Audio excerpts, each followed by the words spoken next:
Alors bonjour à toutes, bonjour à tous, Valentin Franc avec vous pour ce point de marché de la séance européenne. Nous sommes le lundi 31 juillet 2017. Est-ce que vous pouvez me confirmer que l'image et le son fonctionnent bien s'il vous plaît?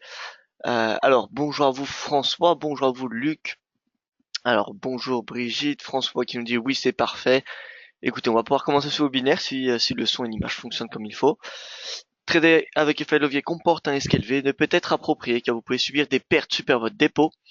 DailyFX décline toute responsabilité pour les erreurs, inexactitudes ou omissions et ne garantit pas l'exactitude ou le caractère complet des informations contenues dans cette documentation. Bonjour à vous François Hoffman, le son et l'image est parfait, Luc qui me confirme également, Alain bonjour, tout est ok. Écoutez, c'est parfait. Alors résumé la science américaine, résumé la science asiatique, excusez-moi. Alors on a eu un yen qui progresse, le gold qui reste plutôt stable. Alors le gold qui a été pénalisé par un indice manufacturier chinois plutôt en légère baisse, c'est quasiment neutre, c'est moins 0,1 point, donc il n'y a pas vraiment d'impact, mais bon, ça a limité la progression du gold. Le Nikkei qui retrace 0,17%, le Hang Seng qui progresse, et le MSCI Asia Pacific qui recule de 0,41%. Calendrier économique de la journée. Alors, comme vous pouvez le voir, on a eu l'indice PMI manufacturier qui a été publié en très légère baisse par rapport aux prévisions. Ça reste quand même 0,3 points en moins par rapport à la précédente publication. Alors, est-ce que c'est une production industrielle chinoise qui va mal? Écoutez, c'est sûr qu'elle a plus de mal qu'il y a 10 ans, mais elle reste plutôt en progression par rapport il y a 2 ans. Donc, voilà, globalement, c'est pas une publication qui est totalement négative étant donné que cette publication reste supérieure à la moyenne des 3 derniers mois. Si vous compilez la moyenne des 3 dernières publications de l'indice PMI manufacturier, eh bien ces publications restent supérieures. Donc on va quand même, par rapport à une moyenne de court terme, 3 mois c'est quand même tout court, eh bien la publication reste supérieure. Donc bon, ça reste quand même plutôt pas mal. Nous aurons ce matin à 11 heures l'indice, l'estimation de l'indice des prix à la consommation, donc en fait l'estimation de l'inflation qui est attendue à 1,3% et l'inflation corps qui est attendue à 1,1. Donc en fait c'est une stabilité. Concrètement, on devrait ni voir de progression ni voir de baisse. Euh, alors moi je tape personnellement plutôt sur une hausse de l'inflation, pas l'inflation corps mais l'inflation classique, étant donné que au mois de juillet, eh bien le pétrole a augmenté et donc normalement ça devrait faire pression sur les prix. Voilà. Et donc voilà, et nous aurons le taux de chômage, oui, qui est attendu en légère baisse, 9,2%.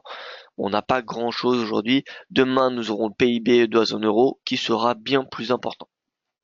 L'annonce de la journée, c'était surtout l'indice PMI chinois, hein, c'était vraiment cette annonce-là qui était attendue. Alors ce soir également, ce sera la clôture mensuelle sur le forex, sur les indices. Alors attention, du coup, on aura de la volatilité dès demain. On aura des traders, des institutionnels qui réajusteront leur position de moyen long terme grâce à ces clôtures mensuelles. Donc demain, il risque d'avoir un petit peu de volatilité.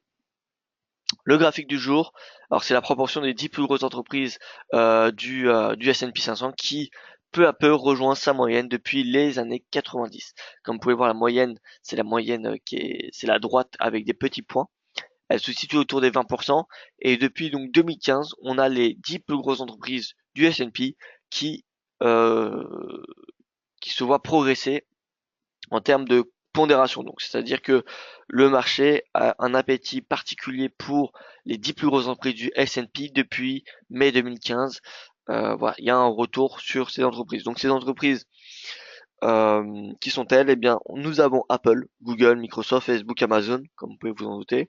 Nous avons Berkshire Hathaway, c'est l'entreprise que vous connaissez de Warren Buffett, société d'investissement. Nous avons Johnson Johnson, donc la plus grosse entreprise de santé au monde.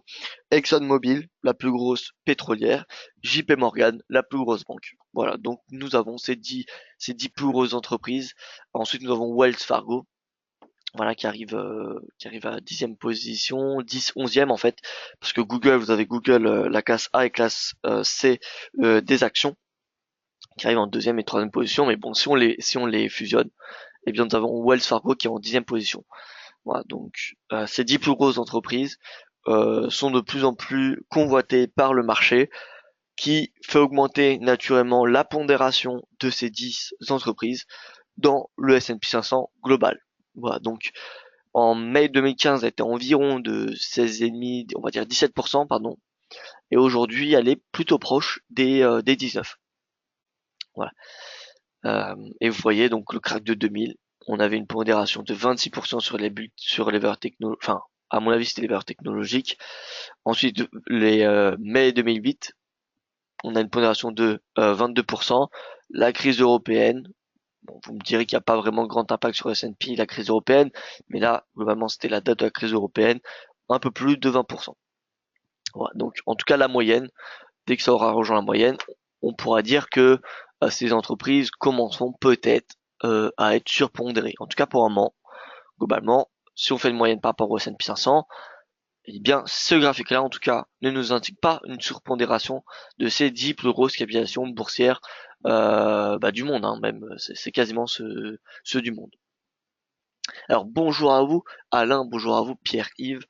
On continue donc sur le marché. Alors, j'étais en train de regarder un graphique sur Silver, donc l'argent, le cuivre et l'once d'or, qui sont plutôt corrélés normalement avec l'activité manufacturière chinoise. Donc voilà, Silver qui progresse avec l'once d'or et le cuivre. Donc on peut voir quand même une corrélation particulièrement importante entre l'once d'or qui est en jaune sur le graphique ci-dessus et le silver qui est avec les chandeliers japonais. Donc on a vraiment une pondération quasiment parfaite. Alors on va voilà, regarder un petit peu ce graphique. Dès que l'once d'or augmente, on a le silver qui poursuit. Et par rapport au copper, donc là c'est vraiment l'activité manufacturière chinoise, eh bien il augmente. Vous voyez qu'il augmente comme il faut. On arrive quand même sur des bons niveaux, on rebondit, regardez un petit peu en weekly. On a vraiment les, euh,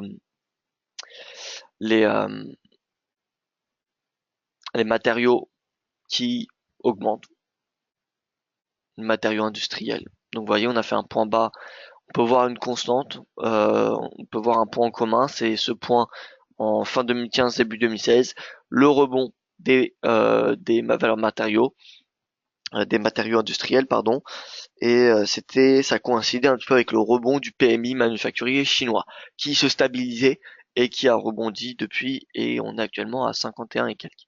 Voilà, donc pour moi, les matériaux sont attendus à la hausse. L'activité chinoise, je pense, va progresser étant donné que la Chine va mettre en place un plan d'investissement dans les infrastructures publiques pour stimuler un petit peu la production et donc la croissance. Voilà. C'est vraiment un plan purement pour la croissance, 100 milliards de dollars qui est attendu et voilà, donc ça devrait soutenir tous ces matériaux. Une hausse de la croissance mondiale, comme ce qu'a dit le FMI la semaine dernière, eh bien ça soutient également la production et donc ça soutient les matériaux. Voilà, donc on a pas mal de facteurs, je pense, qui devraient à terme continuer de soutenir les matériaux. C'est pour cela que eh bien le silver, le cuivre ou l'once d'or, moi je suis aussi sur du moyen long terme. Bon, on passe au vif du sujet, à ce qui nous intéresse le plus, c'est-à-dire le forex. Le forex, les indices. Pour ma part, j'apprécie particulièrement les indices boursiers également. Alors l'eurodoll, nous butons actuellement sur les 1,1787, support, enfin résistance pardon majeure qui est en place depuis 2000, depuis maintenant pas mal de temps. Alors on va voir ça ensemble. Alors en mensuel, regardez ici, c'est ce point bas, ce point haut, ce point haut. Voilà, c'était des pivots tout simplement, des pivots depuis 1993. Vous voyez ici on a une cassure, pullback, cassure, pullback. Voilà, concrètement on a vraiment un niveau de prix qui est très très intéressant et très fort. Alors, donc 1,1787, est-ce qu'on va le dépasser cette semaine? Écoutez, ça va être un petit peu le même topic que la semaine dernière, c'est-à-dire tout va dépendre du DXY. Tant que le DXY maintient ses 93 points, eh bien l'eurodoll ne devrait pas progresser. Étant donné qu'on a une corrélation totalement négative entre le DXY et l'euro, si le DXY reste à plat, l'euro reste à plat. Et donc l'euro-dollar sera neutre. Si au contraire on a un DXY qui rebondit, on aura un euro sous pression et donc l'eurodoll sera baissier. Maintenant, si DXY casse les 93 points, on aura un euro qui sera soutenu, et donc on aura une cassure des 1,17. Donc la question qui se pose plutôt, c'est est-ce que le DXY va casser? Comment il va évoluer cette semaine? Alors déjà, la première pensée qui me vient à l'esprit, c'est eh bien le NFP de vendredi. On aura le NFP qui fera du bruit sur le DXY, ça c'est évident, et donc nous aurons du mouvement sur l'eurodoll. Peut-être que vendredi, on aura une touchette sur les 1,18 et ensuite on repartira à la baisse. Ce scénario-là sera valable que si on a un DXY qui est sous pression et donc un NFP qui fait moins bon que ce prévoit le consensus. Voilà. Si on a un NFP qui fait moins bon, on a un DXY sous pression et donc l'eurodoll qui va bourrer la hausse. Sauf que nous savons que le NFP retrace les heures suivantes et donc l'eurodoll peut-être ira chercher les 1,18 mais ensuite il retracera, il reviendra chercher son prix d'avant NFP les prochaines heures. Donc ça c'est un des scénarios déjà qui est envisageable, c'est-à-dire que pendant le NFP, eh bien l'eurodoll aille chercher les 1,18 dans le cas où le NFP soit pas bon. Alors on va regarder les autres annonces économiques de la semaine. Alors on va se focaliser sur le DXY parce que c'est vraiment le DXY qui drive le marché cette semaine. Enfin qui drive même l'euro hein, de manière générale. Donc on aura l'indice ISM manufacturier mardi, donc demain, attendu en léger, en repli même, 56,4 contre 57,8. Et voilà, donc nous aurons pas grand chose d'autre cette semaine. Alors on va se focaliser sur le DXY. Donc l'indice ISM manufacturier, ça sera très important. L'enquête ADP qui précède le NFP, qui est publié le mercredi, 190 créations. Donc il n'y a pas vraiment de corrélation entre l'enquête NFP et le NFP. L'enquête ADP pardon et le NFP. Si vous comparez les deux historiquement, il n'y a pas statistiquement, il n'y a aucune corrélation. C'est pas parce qu'on a une enquête ADP qui va sortir positif qu'on aura un NFP qui sera positif. Voilà, ça n'a même si globalement ça mesure à peu près la même chose. L'ADP qui qui représente 20% des contrats aux États-Unis, donc voilà, ça donne une image un petit peu du marché de l'emploi aux États-Unis. Néanmoins, il n'y a pas de corrélation entre cette enquête-là et ce NFP. Voilà, c'est important à le savoir. Et donc voilà, donc ce qui sera important, ce sera les salaires moyens, le NFP, le taux de chômage bien évidemment, l'enquête ADP un petit peu, ça fera du bruit, et enfin l'indice ISM. Voilà, c'est ces 5 publications que je vois qui pourraient affecter le DXY cette semaine. En attendant, le DXY, il est d'un point de vue technique sur un niveau de support très important, et donc, mis à part même des publications économiques, je doute fort qu'on ait une cassure franche de cette zone. Pour moi, cette zone ne pourra être cassée ou le cours ne pourra que rebondir qu'avec une Fed ou voilà des grosses publications comme une inflation américaine, une croissance américaine, un taux de chômage comme on va avoir vendredi. Mais sinon, à part ces grosses publications là, tout ce qui est même l'indice ISM, etc., ça sera que du bruit. Voilà, donc est-ce que l'eurodoll peut atteindre 1,18? Peut-être, honnêtement peut-être, mais cette semaine, ça me semble peu probable qu'on casse cette zone de résistance et qu'on part chercher le 1,18, 1,19, vraiment une poursuite de la tendance. Moi, je pense qu'on aura vraiment, peut-être qu'on ira chercher les 1,18 comme je vous l'ai dit avec le NFP, mais bon, mis à part le NFP, ça m'étonnerait qu'on casse et qu'on évolue au-dessus des 1,18 $. Voilà, donc je suis plutôt neutre cette semaine sur l'eurodoll. La UDUSD, peut-être que c'est une meilleure paire de devises. Alors la UDUSD, vous pouvez voir qu'elle continue sa tendance haussière. On a un essoufflement de la tendance un petit peu. Regardez, on a des corps qui sont de plus en plus faibles, c'est-à-dire un momentum qui est également de plus en plus faible. Néanmoins, il y a toujours ce scénario haussier pour une échelle 0,8161. Donc nous n'y sommes plus dedans. Enfin, moi, je ne suis pas plus dans la UDUSD en tout cas.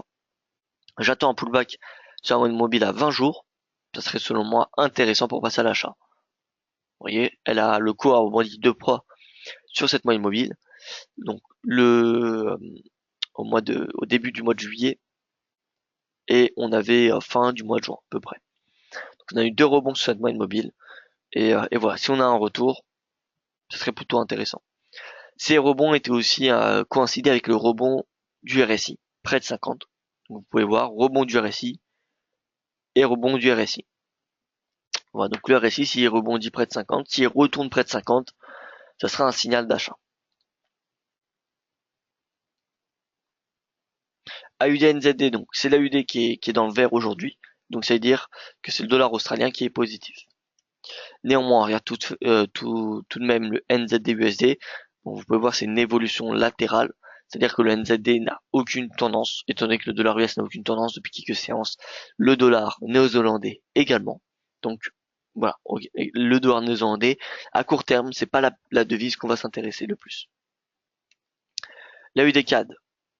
L'AUD-CAD, il est légèrement positif. Voilà. Vous pouvez voir que la moyenne mobile à 50 et 20 jours sont à plat. C'est-à-dire qu'il n'y a pas vraiment de super-performance entre l'AUD et le CAD à court et moyen terme. Donc que vous achetez l'AUD ou le CAD, globalement, on retrouve le même momentum sur ces deux devises. Voilà. Néanmoins, d'un point de vue technique, je trouve l'AUD un peu plus intéressant. L'AUD CAD est sur une oblique haussière de long terme. Donc je pense que ça vaut le coup de comment dire, d'avoir le scénario que l'AUD va superformer. Je ne dis pas qu'il faut acheter l'AUD CAD, étant donné que le CAD reste une devise qui est très performante. Donc nous ne cherchons pas à acheter deux devises qui sont bullish, mais une devise bullish et une devise qui sous-performe. Voilà. Or là, l'AUD CAD, c'est vraiment une des paires forex une des devises forex qui est l'une des plus performantes. Donc on va pas essayer de la shorter, mais ça va nous donner une indication sur ce qu'il faut faire sur le marché du forex en général. On a un chandelier vert sur l'AUD CAD, un léger chandelier vert, je vous l'accorde. Donc ça veut dire qu'on a une légère surperformance de l'AUD. Néanmoins, si vous regardez le NZD CAD, NZD CAD, il est sous pression. C'est-à-dire quoi? C'est-à-dire que le CAD a le dessus face au NZD. Alors on va continuer cette, comment dire, euh, comparaison des devises majeures. Nous avons donc le UD, l'euro UD. L'euro UD, ça devrait être baissier. Alors non, c'est neutre. Donc ça veut dire que l'euro, voilà, est neutre face à la UD. Donc on n'a aucune devise qui est super performante entre l'euro et la UD aujourd'hui. Donc c'est très intéressant. Très intéressant, c'est-à-dire que l'euro ou le dollar, c'est pas des devises à shorter. Si on regarde l'USD yen, il est toujours baissier, globalement. Bon, aujourd'hui, on a le dollar qui est un petit peu bullish, mais en même temps, on a l'ouverture des marchés européens qui a eu lieu. Donc c'est pour ça que le dollar est légèrement acheté, regardez. Mais pendant un sens asiatique, globalement, bon, le bilan est plutôt neutre. Le bilan est plutôt neutre sur l'USD yen. Donc on n'a pas de réelle performance entre ces deux devises. Donc il y a bien une devise qui est extrêmement vendue. Et je pense savoir c'est laquelle. Ça doit être, comme vous avez pu le voir vendredi, le franc suisse. Voilà, le franc suisse depuis maintenant quelques séances, eh bien, il se déprécie. Dans le fond que eh bien la BNS, donc la Banque centrale de la Suisse, trouve toujours un franc suisse trop surévalué. Des experts de Goldman Sachs également, JP Morgan. Bref, on a tout pour que le marché continue à shorter euh, la, le franc suisse. Donc voilà, le franc suisse revient à un plus haut de près de près de 2 ans. 1,14, donc là il va vraiment l'euro s'achève, il va venir chercher les 1,15. Hein. C'est une question de temps. Donc maintenant, où se positionner? Est-ce qu'il faut shorter? Jusqu'à où faut-il shorter le franc suisse? Eh bien, 1,15 sur l'euro-dollar, 1,15 sur l'euro s'achève, pardon. L'USD s'achève, l'euro s'achève, pardon. L'USD s'achève, donc on a le début du signal baissier qui avait lieu le 21 avril. Vous pouvez voir qu'on avait eu un scénario baissier à ce moment-là qui avait été parfaitement atteint. On aurait pu même aller chercher beaucoup plus bas. Voilà, le franc suisse est vendu, donc forcément ça fait rebondir l'USD-CHF. Moi, l'USD-CHF, je passerai de vendeur à neutre si j'étais vous. Voilà, parce qu'on a deux devises maintenant qui sont parmi les plus faibles à court et moyen terme. On va avoir la UDCHF qui va être intéressant. Alors je vous accorde, le spread il va être un peu plus important, mais voilà, il est aussi intéressant. La UDCHF, le CAD CHF, voilà, ça c'est des devises qui vont nous intéresser particulièrement parce que c'est des devises qui sont des paires où on a une devise forte contre une devise qui est faible. Alors, le premier objectif, le DCHF, et le deuxième. Voilà, on a ces objectifs-là. Donc, on va actualiser un petit peu ce graphique qui n'a pas été actualisé depuis maintenant pas mal de temps. C'est vrai que le CHF, je le regarde pas souvent, mais actuellement, je le regarde un petit peu plus parce que vu les tendances qu'on a sur le CHF, voilà, il faudrait. Je ne pense pas que ce soit la fin, étant donné que le CHF, il y a encore pas mal de choses à faire en Suisse. Bon, malgré que le taux de chômage soit faible, les salaires soient assez élevés, on a une croissance qui n'est pas des plus élevées et une inflation qui reste plutôt en dessous des 2%. Donc voilà, on devrait avoir toujours une politique monétaire comme la BCE qui reste faible. Maintenant, le franc suisse, il va, je pense, à moyen terme être spéculé, redevenir à la hausse dès lors qu'on aura une inflation qui va progresser. Si on regarde l'inflation, donc l'inflation de la Suisse, inflation suisse. Alors, il semble que j'ai un problème à aller chercher cette information. On va regarder un petit peu les indicateurs, on va regarder, vous savez quoi? On va regarder sur Trading Economics. Je ne sais pas si vous regardez ce site, il est assez intéressant pour avoir des statistiques. Bon, le point négatif de ce site-là, c'est que on n'a pas toutes les informations, et si vous voulez avoir toutes les informations, eh bien c'est payant. Mais bon, ça nous donne quand même un petit, comment dire, un petit historique des indicateurs économiques de tous les pays qui nous intéressent le plus. Taux d'inflation corps, et on va voir le l'indice des prix à la consommation. Voilà. Alors, le taux de chômage, vous pouvez voir 3%. 3%, donc c'est bien, c'est un taux de chômage qui est faible. Pourquoi un taux de chômage qui est faible? Est-ce que c'est bien? Eh bien déjà, ça augmente la croissance et ça augmente l'inflation, parce que ça fait pression sur les salaires, étant donné qu'il y a moins d'offres, il y a moins de personnes qui est disponible pour, euh, pour être recrutées. Ça fait augmenter les salaires et donc ça fait augmenter l'inflation. Le taux de croissance est relativement faible, 1%. Honnêtement, c'est pas beaucoup. 2%, c'est l'objectif de toutes les banques centrales. Donc voilà, on a une marge de progression sur la croissance de la Suisse. Et enfin, l'inflation corps, 0,21%. Donc là, on a le taux d'inflation corps. Si on regarde l'indice des prix à la consommation, alors non, c'est pas ça qui va nous intéresser, pardon. Prix à la consommation corps, non. Alors,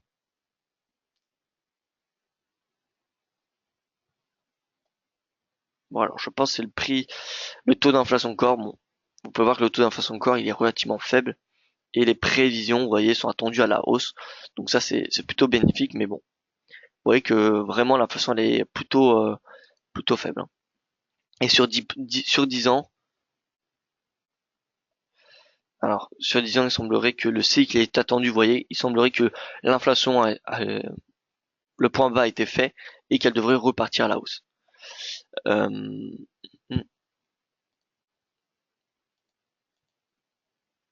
alors, vous voyez, l'inflation, on est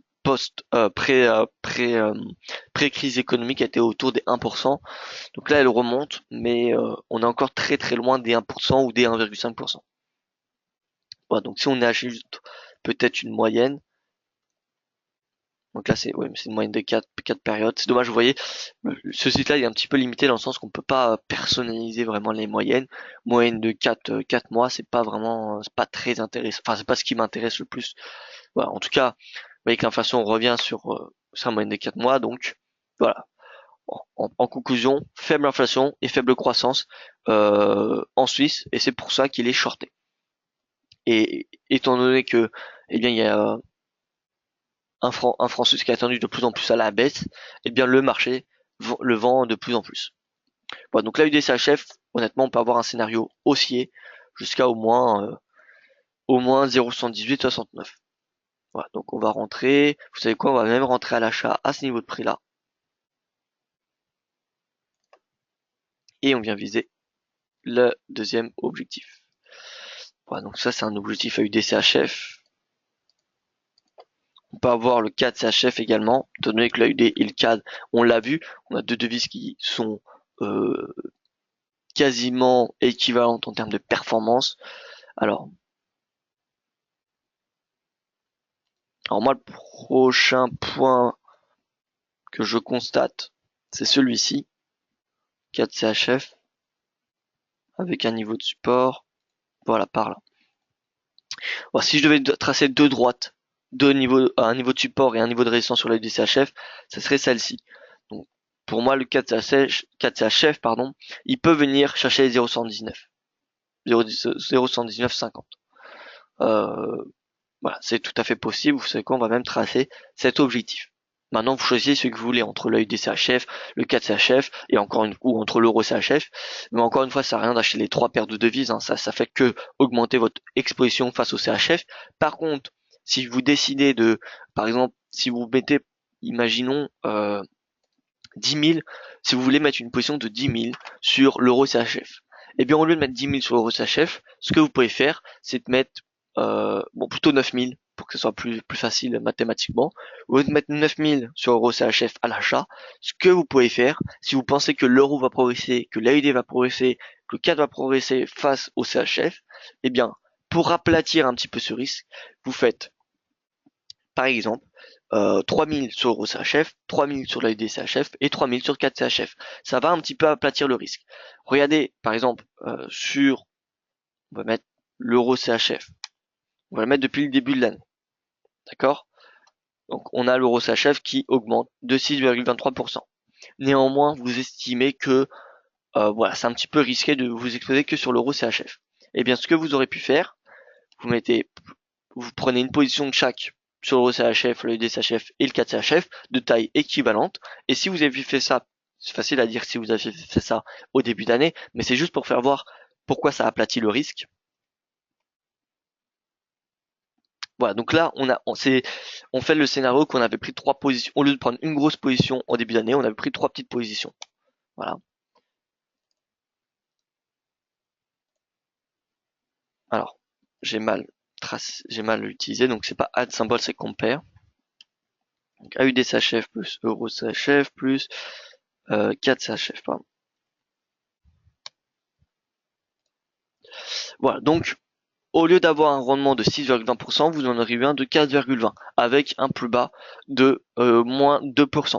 Alors que sur l'euro CHF, c'était la meilleure paire à aller à, payer, à ce qu'on peut le voir, c'est la paire qui superforme le plus. Néanmoins, c'est pas forcément quelque chose que l'on sait au début d'année. On n'est pas obligé de vraiment savoir que l'euro va superformer toutes les paires. On peut être haussier sur l'euro, mais également être haussier sur l'AUD. Je vous l'accorde, moi personnellement, j'aurais pas mis le cas étant donné que le pétrole va mal, mais si j'aurais mis une autre devise, eh bien j'aurais fait l'euro CHF plus l'AUD CHF plus le NZD CHF, parce que c'est le CAD un petit peu qui plombe cette statistique. Et là, ah non, pardon, on a 4,40, donc c'est un petit peu la même chose. Bon, on a vraiment une super performance de l'euro, mais voilà, on a un risque qui est diminué en prenant trois positions. Certes, ça affaiblit un petit peu la performance, mais au moins vous n'avez pas besoin d'être juste sur une seule paire. Vous voyez, vous prenez un petit échantillon. Donc là, concrètement, avoir cette stratégie d'achat, ça vient vraiment, vous avez une conviction forte d'une baisse du CHF. Voilà. Si vous pensez que le CHF va baisser, eh bien voilà, vous pouvez aplatir votre risque en prenant trois petites positions. 3000, non, c'était juste un exemple de 3000, hein. Luc, c'était par exemple, si vous prenez une position de 9000, si vous vouliez prendre une position de 9000 sur, par exemple, l'euro CHF, et bien, au lieu de prendre 9000, vous pourriez prendre 3000 de ces trois paires de devises. Ça aurait fait un total de 9000, mais vous auriez eu un risque qui aurait été diminué, parce que, eh bien, voilà, on sait pas forcément que 7 mois auparavant, c'est l'euro qui va superformer. Voilà. Donc, on peut par exemple se dire, bon, alors, il y a l'euro, la UD et le NZD qui va superformer aujourd'hui. Donc, voilà, on peut, pourquoi pas, diminuer ce risque en achetant plutôt trois petites positions au lieu qu'une grosse. Voilà, c'était ça l'idée. Donc 3000, ça peut être 5000, ça peut être ce que vous voulez. Mais c'était juste pour vous faire voir un exemple.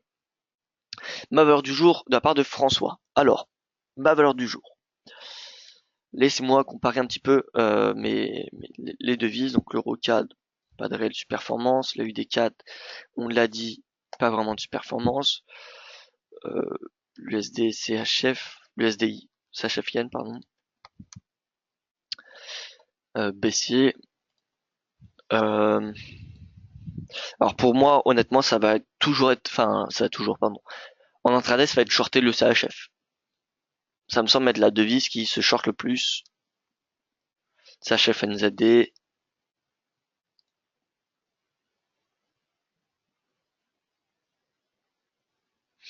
Alors le NZD semble montrer des signaux de faiblesse encore plus importants en intraday. Bon, néanmoins, le CHF et le NZD, ça reste des devises. Le CHF, je préfère shorter le CHF plutôt que le NZD, étant donné que le NZD, c'est une des devises qui superforme le plus depuis le début de l'année. Voilà, donc pour moi, le CHF, ça se short en intraday ou en swing trading. Le NZD, pourquoi pas le shorter uniquement en intraday. Le yen, eh bien écoutez, le yen il rebondit. Hein. Si on regarde le yen index, mince. Le yen index, regardez, il rebondit depuis la mi-juillet. Donc on peut la shorter par contre des devises extrêmement fortes. Mais si on regarde par exemple l'euro yen, même l'euro yen, vous voyez, il est stable. Donc même en fait, le yen il ne se short pas en intraday. Honnêtement, il ne se shorte pas. Il est aussi fort que l'euro, que la UD. Regardez, la UD yen, il est à plat, ou que le CAD.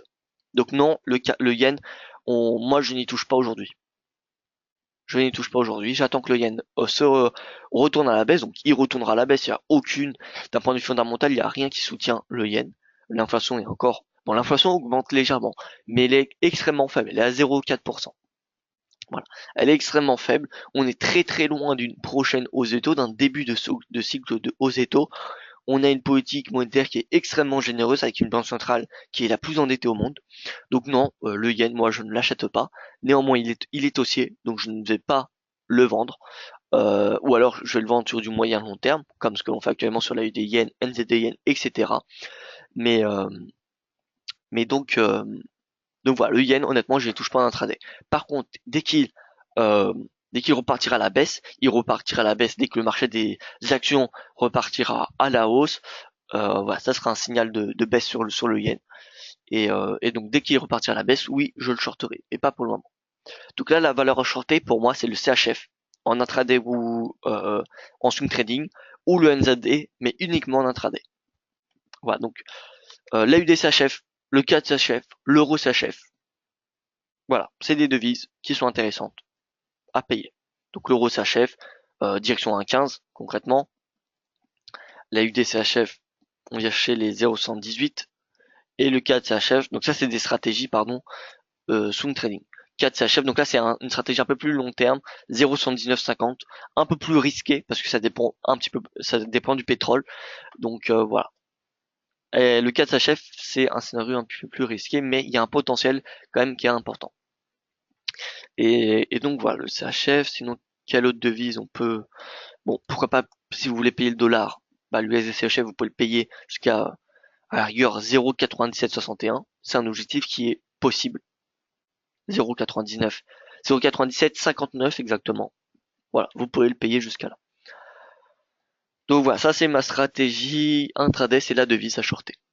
GBP, alors, ah oui, bien vu, bonjour Ivan bonjour Ivan, donc pour le GBP s'achève, très très bonne question, c'est vrai que j'ai pas jeté un coup d'œil sur le GBP. Alors l'euro GBP, on va regarder un petit peu quelle tête il a. L'euro GBP il est à plat. Vous voyez, 1, 2, 3, 4, 5 doji. Donc on a vraiment une indécision du marché. Ce qui montre qu'entre l'euro et le GBP, ces 5 dernières séances, on n'a aucune performance. L'AUD, GBP, donc je regarde ça pour ensuite voir le GBP CHF, Ivan, hein, c'est tout à fait normal. Le DCHF, pareil, il tend à baisser un petit peu. Donc on a le GBP qui superforme très légèrement. Le NZD GBP, pareil. Le CAD GBP, alors c'est GBP CAD normalement, excusez-moi. GBP CAD, voilà, il semblerait que le bottom a été fait. En tout cas la tendance est baissière, pardon, sur le GBP. Donc GBP CHF, mince. Alors GBP CHF, comme on peut le voir, il pourra à la hausse. On va se mettre. C'est pas une, je vous l'accorde, hein, c'est pas une paire que je regarde, mais bon, ça reste une paire. Les paires c'est toutes les mêmes. Hein, de toute façon, c'est une fois que vous connaissez les tendances, vous arrivez, vous comprenez bien comment fonctionne le forex. Donc c'est des devises qui sont comparées et que c'est des devises. Il y en avait une que vous achetez, une autre que vous vendez, et on cherche à acheter celle qui surperforme et vendre celle qui sous-performe. On ne cherche pas forcément à vendre celle qui est baissière, mais on cherche à vendre celle qui sous-performe. Voilà, donc là on a les pivots pour moi qui sont les plus importants à court terme, enfin à court et moyen long terme. Voilà, donc là on est sous résistance, ça c'est assez dommage. Voilà, prise de bénéfice sur les 1,28, mais bon, GBP CHF, c'est un petit peu spéculatif avec le GBP, je vous l'accorde, mais bon, si vous êtes plutôt positif sur le GBP, pourquoi pas viser les 1,2875. Moi, comme je vous l'ai dit, le GBP, je ne le traite pas en ce moment, étant donné que c'est assez spéculatif, on a le Brexit, on a euh, une potentielle hausse des taux de la part de la Banque d'Angleterre, donc globalement, on n'a pas vraiment de, de direction vraiment fiable sur le GBP. Donc moi, GBP, je vous l'accorde, je ne la traite pas. C'est une devise que je considère assez risquée. Maintenant, si vous voulez acheter le GBP, vous pouvez viser les 1,2875. C'est la prochaine résistance importante. Alors, on passe au marché des indices. Marché des indices qui est plutôt neutre hein, ce matin. Le CAC, toujours, il tient son niveau de support à 5100 points. Alors, qu'attendre aujourd'hui sur les indices? Ouais, honnêtement, je suis plutôt neutre. Pour être honnête avec vous. Il ouvre à la hausse, plus 0,19%. Néanmoins, on arrive sur un niveau de résistance. On arrive en bas du cap, 5144. Donc là, on a un niveau de résistance.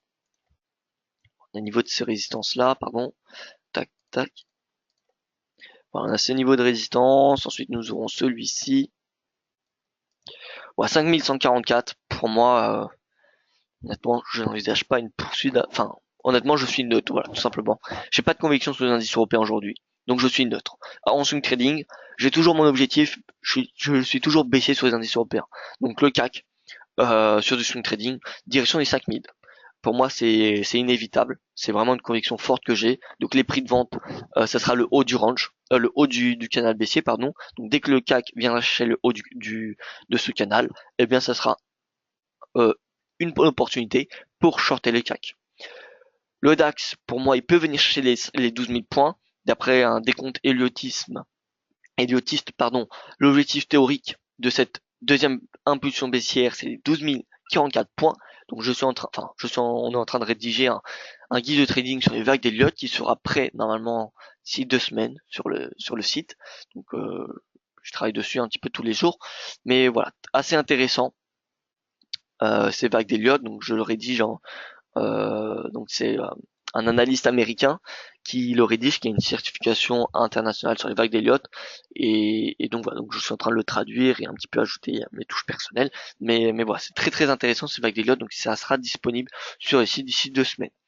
Bref, le DAX, d'après un décompte héliotisme, il pourrait venir chez les 12 000 points. Voilà. En tout cas, il est bien orienté à la baisse, ce DAX. L'Eurostoxx, voilà, il consolide. Il consolide entre 3004 et 3500. Concrètement, même 3450, on va dire. 3450, 3500 points. La stratégie, elle est vendeuse en dessous des 3500, donc ça veut dire que c'est le cours. Si l'Eurostoxx vient chercher les 3005, honnêtement, c'est un point short. Et regardez ici, un short, short, short. Ici, on a eu un petit excès, d'accord, mais voilà, on reste vraiment un trade sympathique sur Eurostoxx. C'est shorter 3005 pour viser les 3450. Et en swing, vous pouvez viser pourquoi pas les 3004, ce qui correspond aux 5000 sur le CAC et aux 12000 sur le DAX. Voilà, donc moi je suis neutre en intraday sur les indices européens. En swing et moyen terme, je suis baissier. Voilà. Je suis baissier jusqu'à ces niveaux que je vous ai cités. Et ensuite, attention, moi je suis concrètement haussier sur les indices européens sur du long terme. En début d'année, hein, pour ceux qui me suivaient, eh bien j'avais toujours, j'étais vraiment bullish hein, avec sur les indices européens, avec une super performance, ce qui avait eu lieu, hein, le DAX qui superformait euh, le le S&P, l'Eurostoxx également. Donc non, honnêtement, moi je suis toujours sur du long terme haussier. Sur du court, allez, swing trading moyen terme, je suis baissier, et en intraday, je suis neutre. Voilà, pour vous donner un petit peu une image. Le footy a toujours du mal à dépasser 7005. Voilà, il revient sur les 7322, que j'estime un bon prix pour passer à l'achat. Pour passer à l'achat et viser les 7500 points. Voilà. Bon, après, honnêtement, moi le footy, je ne le traite pas quand je vois que le taux de change avec le footy, donc vous mettez footy fois, parce que si vous avez un compte en euros, vous devriez avoir un taux de change qui s'applique. Voilà. Footy, donc GBP, euro, parce que un point sur le footy, c'est un pound. Et donc, sur un an, comme vous le savez, voilà, il fait que 3,5%. Donc, honnêtement, voilà. Le footy, c'est pas quelque chose qui va m'intéresser. Quand je vois l'Eurostox, qui sur un an, il fait 16%, voilà, je trouve un peu plus intéressant. Et le DAX, c'est encore pire. DAX, il fait plus de 30% quasiment. DAX, enfin 30, qu'est-ce que je dis? Il a fait un plus haut à 25 et il est revenu à 17,82. Donc voilà, les indices européens sont pour moi beaucoup plus intéressants que le FTSE. À la rigueur, Wall Street, pourquoi pas. Mais bon, avec le taux de change, on a quelque chose qui est affecté. Regardez le DAX et on compare par rapport au S&P USD euro. Voilà, on a que 8,38%. Mais bon, à la rigueur, c'est pas 3%. Ça ne vaut pas le coup de payer un indice pour 3%. Vous imaginez 3% sur un an, c'est voilà, c'est quasiment une assurance vie. Hein. Alors que là, le S&P, même avec le taux de change, il fait son benchmark. Le benchmark du S&P, l'indice, la moyenne sur les 50 dernières années du S&P, c'est 8%. Donc même avec un taux de change qui va à l'encontre du S&P, il fait 8%. Donc voilà, le FTSE, voilà, moi c'est pas quelque chose qui m'intéresse. Le gold, alors, avez-vous un portefeuille réel ou virtuel de la part de Luc? Alors un portefeuille que je propose au public, non, euh, pour des raisons légales, tout simplement. Euh, voilà, donc non, il n'y a pas de portefeuille disponible pour les auteurs, malheureusement. Voilà, ce n'est pas possible. Alors, un point sur l'or de la part de Jean-Yves. Alors écoutez Jean-Yves, l'or il semble buter sous les 1267. C'est dommage que la clôture hebdomadaire de la semaine dernière n'a pas eu lieu au-dessus de cette résistance à 1269 que je surveille particulièrement. Néanmoins, on peut dire que l'objectif a été atteint vendredi. Et donc c'était notre deuxième objectif haussier depuis le signal qui avait été donné le 18 juillet. Je vous rappelle, on avait acheté, enfin ce signal haussier nous avait été donné par le récit lorsqu'il avait cassé les 50. On avait constaté que les trois derniers signaux, lorsque le RSI a cassé 50, eh bien on avait une poursuite de la tendance haussière. Et là, c'est encore une fois, il y a une tendance haussière. Donc parfois, faut pas chercher la petite bête, hein, c'est pas quelque chose le trading, parfois faut pas chercher trop compliqué, et on peut voir que bien une simple cassure de 50 sur le récit du gold, je dis bien du gold, eh bien ça suffit pour donner un signal de hausse. Bon, maintenant on n'a pas eu cette tendance, cette cassure de 50, cette cassure de 1169 en hebdomadaire, mais bon, je garde toujours mon biais haussier, surtout que la clôture mensuelle, comme vous pouvez le voir, devrait à un beau corps haussier. Et donc moi personnellement, je suis haussier il vient jusqu'à 1292. Maintenant, le gold pourrait être ralenti par la stabilisation du DXY parce que forcément le gold qui est coté face au dollar, il profitait de la faiblesse du dollar pour progresser. En tout cas, c'était quelque chose qui soutenait le gold. Donc là, on a un DXY qui est sur niveau de support. Donc ça devrait être un point qui devrait limiter la hausse. Je ne dis pas que ça devrait être neutre ou baissier pour le gold, mais en tout cas, ça devrait limiter la tendance haussière. On n'a pas de divergence baissière sur du journalier, du mensuel ou de l'hebdomadaire. Donc voilà, la tendance haussière, elle continue. 1269 pour ceux qui ne l'ont pas en intraday, ou alors, pour les plus ambitieux, 1292. 1292, je pense que c'est un scénario envisageable, en tout cas, tant que nous n'avons pas de divergence baissière du gold. Tout simplement. Bonjour Algaïan, qu'est-ce que le 18% sur le DAX, le pourcentage de hausse depuis le début de l'année? Alors non, c'était en fait c'était le DAX sur une année glissante. C'était le DAX sur une année glissante. Je le remets rapidement. Voilà, DAX sur un an, on se met en pourcentage, et là vous pouvez voir c'est 17,87, donc on va mettre GR30 pour avoir un graphique vierge. Voilà, 17,74, donc là c'est un CFD, donc forcément il y a un autre, il n'y a pas les mêmes cotations exactes, donc on va remettre l'autre, ça peut porter à confusion peut-être. Voilà, 17,85% avec un plus haut à 25% sur une année, donc ce qui est relativement très très important.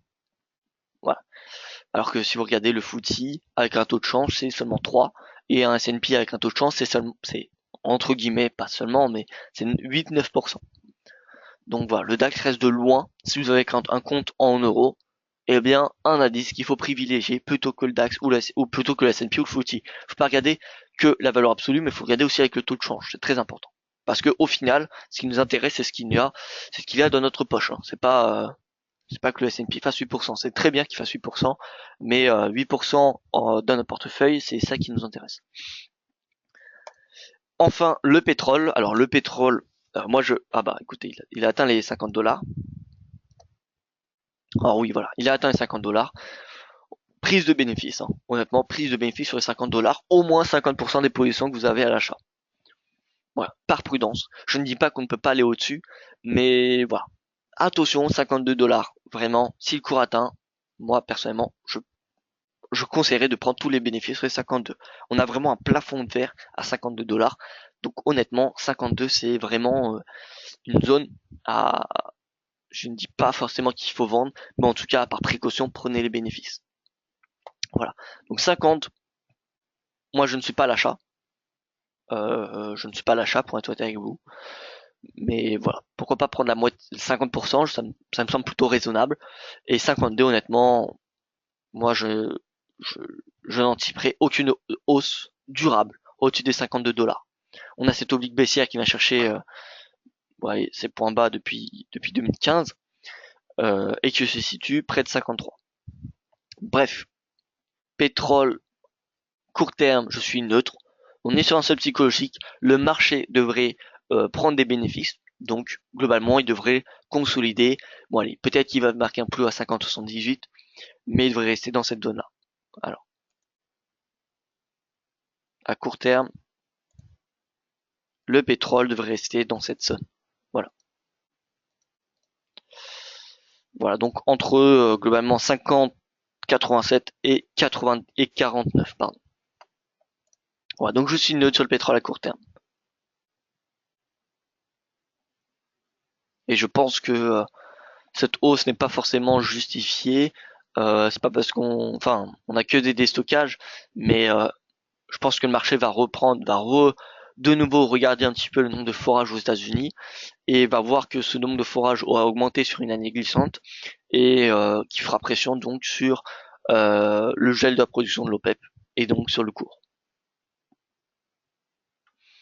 Voilà, donc moi je suis plutôt neutre sur le pétrole à court terme. Écoutez, je vois qu'il n'y a plus de questions, donc j'espère que ce point de marché aura été clair. Concrètement, vente CHF en intraday, l'euro, l'AUD, le CAD, l'USD même, qui superforme le CHF en intraday. Donc c'est des devises qu'on va essayer à acheter plutôt que de vendre.